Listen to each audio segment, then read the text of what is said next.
ఉప ఎన్నిక అనగానే బీజేపీకి ఊపొస్తుంది. గతంలో దుబ్బాక, హుజూరాబాద్ బై ఎలక్షన్లో ఏ రేంజ్లో ప్రూవ్ చేసుకున్నారో అందరికీ తెలిసిందే. కానీ ఇప్పుడు జూబ్లీ హిల్స్ ఉప ఎన్నికలో మాత్రం ఆ జోష్ ఎక్కడా కనిపించలేదు. అభ్యర్థి ఎంపిక నుంచి ప్రచారం ప్రారంభం వరకు అన్నింట్లో ఆలస్యం చేశారు. ప్రచారాన్ని పక్కన పెడితే జూబ్లీ హిల్స్లో పార్టీ సంస్థాగత నిర్మాణాన్ని కూడా లైట్ తీసుకున్నారు. బై ఎలక్షన్స్లో బీజేపీ దూకుడేమైంది? ఆ పార్టీ నేతలందరూ సైలెంట్ అయ్యారు ఎందుకు? ఇప్పుడు ఇవే అంశాలపై పోస్ట్ మార్టానికి సిద్ధమైందట బీజేపీ.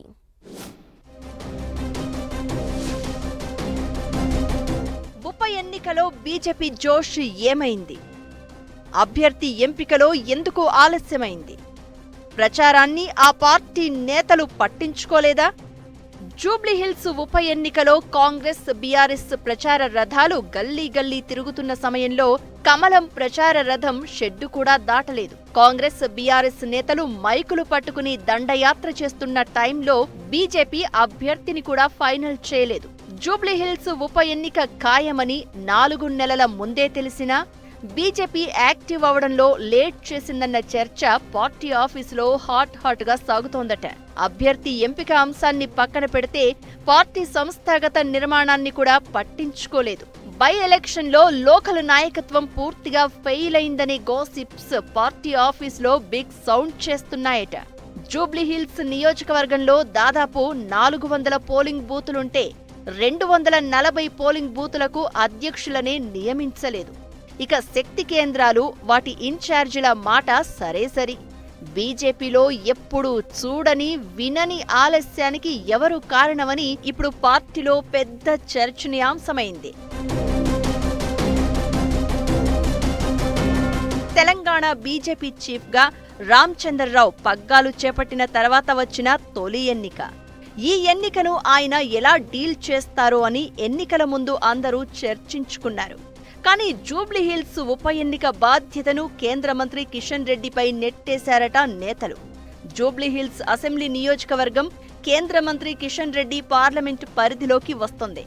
ఆయన పార్లమెంట్ పరిధిలో ఉప ఎన్నిక వస్తుందంటే అక్కడ అభ్యర్థి ఎవరు, ప్రచారం బాధ్యత అంతా కిషన్ రెడ్డి భుజస్కంధాలపైనే ఉంటుందని ఆ పార్టీ నేతలే చెప్పారట. ఇదే విషయాన్ని కేంద్ర మంత్రి బండి సంజయ్, ఎంపీ అరవింద్ సైతం బహిరంగంగానే ప్రకటించారు.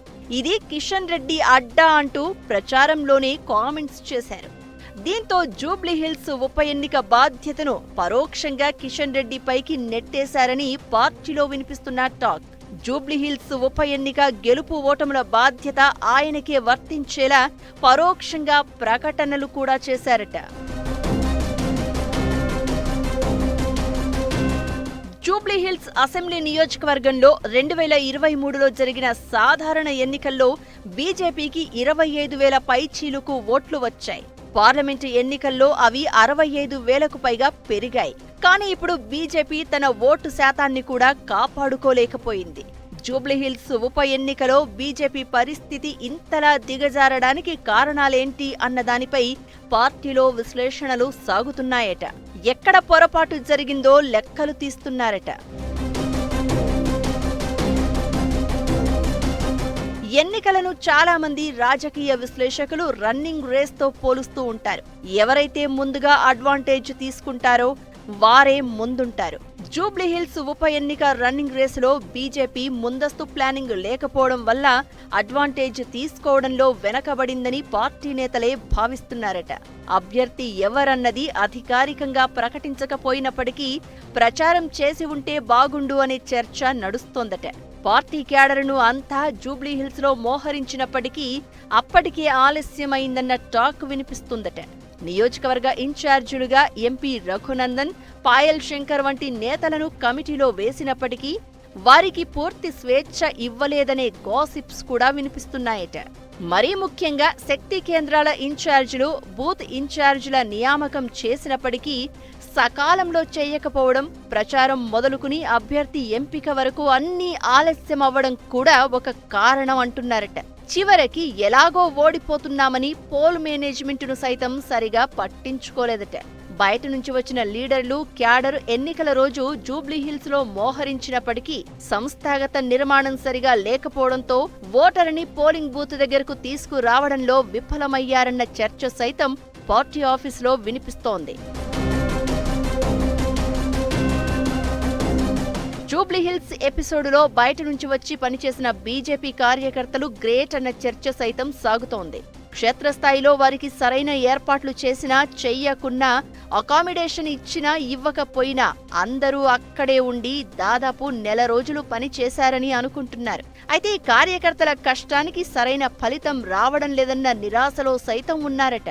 ఈ నిరాశకు కారణమైన వారిపై చర్యలు తీసుకోవాలనే చర్చ కార్యకర్తల నుంచి, క్షేత్రస్థాయిలో పనిచేసిన వారి నుంచి బలంగా వినిపిస్తోందట. అన్నిటికంటే ముఖ్యమైనది సమయం. అలాంటి అమూల్యమైన సమయం పార్టీ కోసం కార్యకర్తలు ఇచ్చేందుకు సిద్ధంగా ఉన్నా సరైన సమయంలో సరైన నిర్ణయం తీసుకోవడంలో బీజేపీ నేతలు విఫలమయ్యారని పార్టీ ఆఫీసులో వినిపిస్తున్న టాక్. మరి జూబ్లీహిల్స్ ఉప ఎన్నికల ఫలితాల నుంచైనా బీజేపీ పాఠాలు నేర్చుకుంటుందా? సరైన విశ్లేషణ చేసుకుని పార్టీని బలోపేతం చేసుకుంటుందా? లేదంటే ఇది సమిష్టి నిర్ణయం, సమిష్టి ఓటమి అని ప్రకటించి చేతులు దులుపుకుంటుందో చూడాలి.